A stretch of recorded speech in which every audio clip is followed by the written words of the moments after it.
revolves this time. Sorry, podcasters, you're out. What else?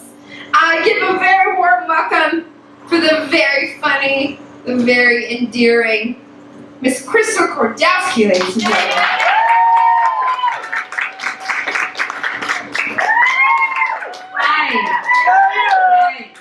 Hi. I have a 6-year-old. Shannon, I understand. Like, I think my daughter has also texted random people, and usually it's about her vagina instead of her poop. Like, she came out of me, so it's about her vagina. Last night, actually, she was brushing her teeth, and she was dramatically brushing it. She said, "Mommy, oh my God, yesterday Ruby and Amelia were fighting at recess, and they were fighting so bad about who was going to get the jump rope." And I kept saying, "Isn't it just important to love each other? Isn't it important?" And my heart just sank, and I bent down, like, really sweetly to kiss her right on top of the head, and she went, bam! I have a fucking fat lip. I bet that my front tooth is loose. It bled for 30 minutes, but you know what? That's what I get for showing her love. You know? I think we've all learned that tonight, correct? Gotta be careful with that love. It's dangerous. Okay, I'm from Ohio, Toledo, Ohio, and my grandmother was a very stoic, staunch, not like little Edie kind of staunch, like staunch in the way that I wasn't sure if she loved me or hated me, like never showed emotion. And when my mother started her period, she had no clue, wasn't expecting it because my grandmother never told her. So she woke up in the middle of the night and faced her biggest fear, you guys, which is fucking blood everywhere. And her bawling, thinking that she's dying. Like, she was like, "Oh my God," like screaming. And she had 2 brothers, and the whole house woke up. And she was 13 years old. And my grandmother comes in giggling with a smile on her face. You know? And my mom's like, "What's going on? Oh my God, I'm tired. And my mom says, my grandmother was like, "It's fine. You're going to do it once a month. It's cool." Biggest fear, that's how you comfort her, right? I judged for a long time until I realized the apple doesn't fall too far from the tree. My earliest memory of that emotional abandonment was I was 6 years old, and I was going to my grandmother's. I was dressed as Little Orphan Annie for Halloween, because that's how I roll, motherfuckers. And I showed up, and my grandmother was like, "Oh, you're so cute, Little Orphan Annie." I really had this fascination with being a redhead. But anyway, I looked down her hallway, and all of a sudden, I saw this mummy coming from the corner. Like, just coming at me. A fucking full-on grown man mummy coming at me. I'm 6 years old. I'm like, what the fuck is that? I'm like, "Oh my God, is that you, Uncle Mark? Is that you, Uncle Mark?" And he goes, "Who's Mark?" And he's coming towards me like this, and I'm like, "Oh my God. And I ran out, and my mom had this badass powder blue Duster car at the time, and I fucking just, for some reason, that was my safety car, and I ran in there, and I was behind that back seat just crying, like, "Oh my God, this mommy's gonna get me, this mommy's gonna get me." If I just sit here long enough, I can remember feeling so scared. If I just sit here long enough, he's gonna go away, it's not Uncle Mark. And I look up, and guess who's peeking through the window? The mummy. I'm like, "Oh my God, it's not gonna go. Who is that?" So I climb into the front seat. I don't know what to do, and I'm like, just head down. I don't know what to do. And I look up, and he's jumping. You guys, he's jumping on the windshield. Like, he's on top of the car jumping. And I look, and my grandmother and mother are laughing so hard. And that's when I realized, oh my God, if this was real, they wouldn't be laughing. Fuck you, Uncle Mark. So I got out of the car. I was like, "Uncle Mark, I know it's you." And he undid his mommy thing. It took forever. And I was like, "I love you." Whatever. You know what? I'm 6. Fuck, I'm 6. And this continued. Like, my mom would be like, "Hey, girls, me and my sister, Uncle Mark's coming over about 1 o'clock. We knew. Like, we lived in fear for about 2 hours because we had no idea when he was going to show up. Because guess what, guys? Boom, there's Uncle Mark out of your fucking closet as you're reading a goddamn book. Like, all the time. All the time. And every Halloween, it was this continuous thing. Like, "Mom, I really don't want to go to Grandma's. I know Uncle Mark's going to be there, and he's going to scare me. I don't want to go there. And she would say, "Grandma has to see you." I was Little Orphan Annie for 4 years, you guys. You want to know why? Obvious why. Grandma already saw my Halloween costume last year. I don't want to go to Grandma's. I saw Freddy Krueger there. One year, she pulled up in that badass duster, and he was standing there in a lumberjack costume, just like with an axe, hitting it on the fucking cement, and it was sparking. Like, it was like, I could see. I was like, oh my God, I know where to go. And my mom fucking pulled up all proud. I jumped out of that goddamn seat and ran. Little orphan Amy ran out of her shoes that year. She ran out of her goddamn shoes. It's fucked up. 16th birthday. I'm in the cafeteria in high school. We all know what that's like. We're all sitting talking about everybody, focusing on everybody, what's happening, and ripping on them pretty much. That's what I did. And my mother and my uncle show up with balloons and flowers. And I thought, oh God, this is kind of cute. Right in the center of the entire cafeteria of my entire high school. There they are. And there I am. I'm like, oh my God, hi. And they're like, happy sweet 16. Behind them, a grown human being in a goddamn white bunny costume. I wish I was lying. I want this to be a lie so bad. And the bunny costume not only was a fucking bunny, but he had a microphone and a little like portable speaker. And he was like, hey, everybody sing happy birthday to Kristen. The entire cafeteria sang happy birthday to me as he hopped around me.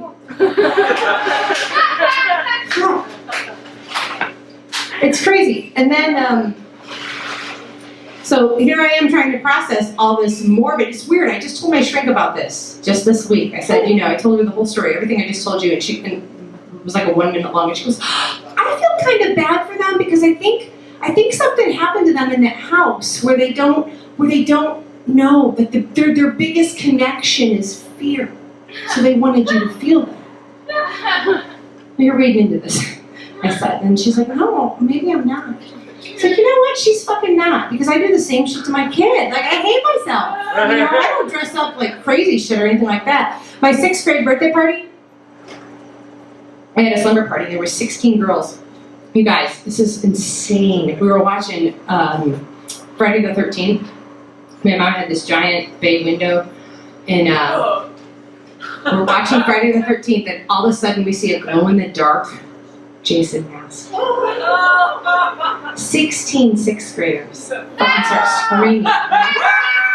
This bloody murders coming out. Like, seriously, they were like climbing on top of each other like maggots coming out of a carcass. Like, they were just like climbing up on walls, didn't know what to do, just bawling, He went away, we put on a light comedy. I don't know how we calmed everybody down looking back. I have no idea. And then it happened again. He had a fucking fake fight with my sister's boyfriend at the time. He broke into the house, had a fake fight. Girls were calling their parents with Jason's attacking us. The weird thing is, this is how things roll in Ohio. Not one fucking parent came to get their kid. Not one fucking, I don't know who did damage. What the fuck? If my kid called me and was like, Jason's attacking.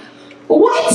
I would drop everything if I got the call, I'm like, what the fuck? I have no idea. And he came in after this fake fight and he gave us a giant cookie that said Jason lives. And I remember being like, I hate you.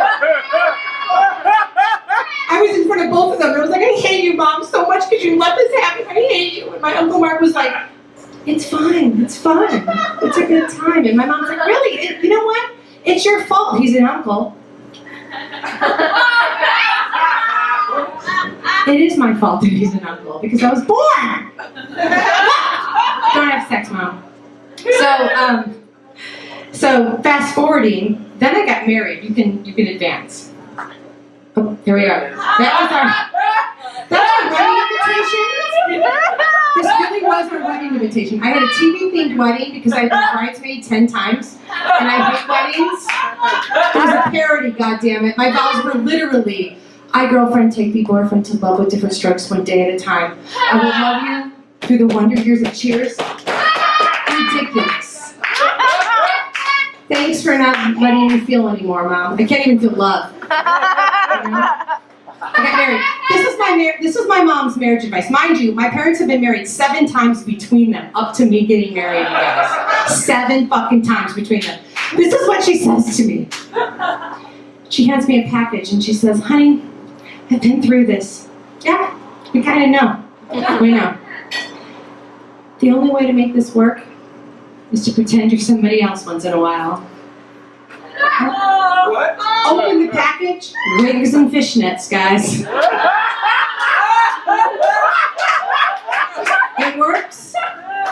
Especially if you're bisexual and you get him to put it on, the wig, you know, the long hairs. It works. So then I got pregnant. That's weird. I was on the pill and I got pregnant. Wasn't expecting it. I had played the joke, thanks mom, again. I had played the I'm pregnant joke on him so many times that I actually had to start the conversation off with, I think we may have to get an abortion to get him to believe me. Because there's no way he's going to believe it. No way. Yeah. You can advance. I think I hope. Oh, that's the I'm pregnant. This is our morbid family photos that we took. Adam, look at this photo. You can advance again. My first Mother's Day gift from boyfriend, we called her when she was inside me, Fetus Christ. Should not be a parent. Thanks, Mom. During my last trimester of pregnancy, I can't tell you how many people I played this joke on. I would throw a glass of water down and just lay in it and be like, my water broke! Just to watch their uncomfortableness. And I know that that's my mom's fault. You know? And then on June 29th, 2007, I had Helena Earth. There she is. Yeah. I had her naturally, which was fucking crazy. I'd never do it goddamn again. Blah. I remember being like, I can't wait to get to the root of my womanhood. I can't wait to feel what that feels like. It's like a fucking exorcist. My neck spun around and I puked out ring blood. Like, I'm fucking convinced. Her name, Helena Earth. He wanted to name her Helen Earth because it sounds like hell on earth. Couldn't do it. If she was a boy, because we didn't know, he really wanted to name him, Roman Creature Kordowski. And I was like, that's a great name. Like, I was like, fine for that. So before she was 1 year old, we would try to schedule sex so we wouldn't lose connection, because that's what it's like. That's really what it's like. You're so worried, like, did the kid poop? You're just worried, like, what's going on? Is she okay? I don't know what I'm doing. When can we just schedule sex? We did it on Sundays for the Lord.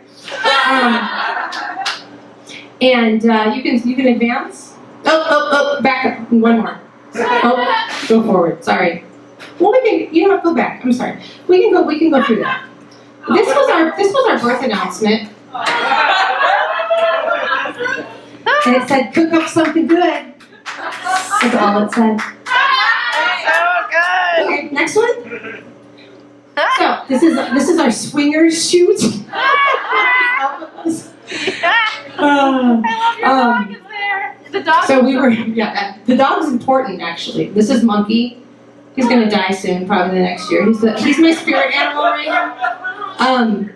Monkey's important to the story. So we were having sex one time and we put her in the baby cage. That's what we called it, but it was just a plastic fence that could contain her so he could come inside me, you know.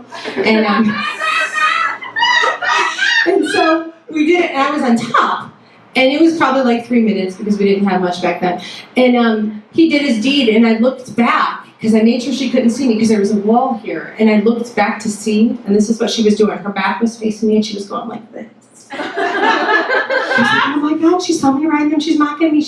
And then through the baby fence, the plastic fenced-in area, was our little dog Monkey just humping the shit out of a pillow. We had a family orgy before she was 1. Thanks, Mom. That's for you. That's all of Halloween. Fuck you, Mom. I'm teaching her things. I'm going to just tell you a few more things. I'm teaching her a lot of things about life. You know, like, it's important to fart in your hand before you blow a kiss. You know, you can advance. There she is. That's me staging. Like, oh, Helena, look, bubbles fell. Lay down. You can advance. I'm teaching her about Jesus. That's a Wiccan book. When Chia was up here, I was like, oh my God, we do full moon rituals. Like, I am teaching her nothing but magic. Yeah. Nothing but magic. She's got, look at Buddy Jesus is in her mouth. She actually, her only concept of Jesus is that he is, it's Jesus Christ Superstar. That he sings everything. And I'm never going to tell her anything different. I want her to believe that forever because it's a lot more fun. Like if you read the Bible and you were like, oh, he sang that? That's badass. You know, it was this full-on production where he twirled and did dances like that. That's badass. When she asked me where she came from, I didn't necessarily lie to her, but I told her that I pooped her out of my vagina. And she walked around like I heard her ask people, like, did you know I'm a vagina turd? Are you a vagina turd? We're all pieces of shit, kind of, you know?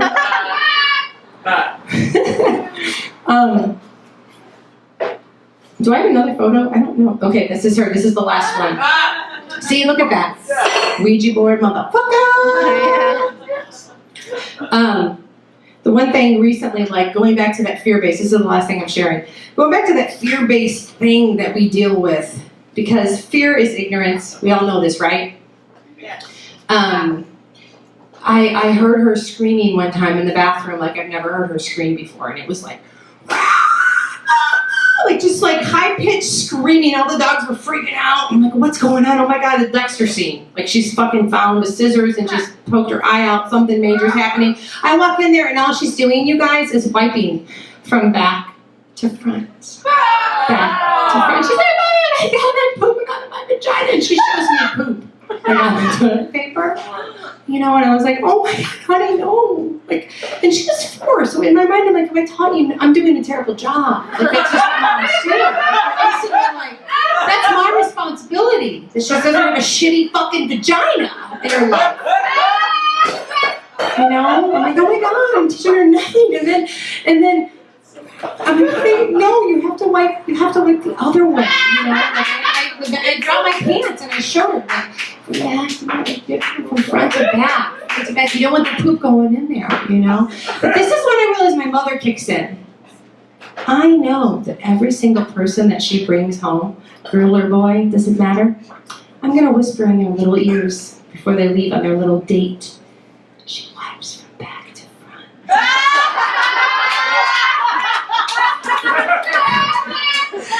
Above it all, my mom, when I did start my period, she brought me presents. She gave me presents, and I thought I was getting a new sweater. And because her mom taught her nothing, I knew I was expecting it. And I got tampons and pads wrapped up. You know, that's what she gave me. And this little thing right here is the end-all be-all of me. She may be a sociopath, and she may be a fucking serial killer in the end. I don't know. But I love her. Yeah. Round of applause for her.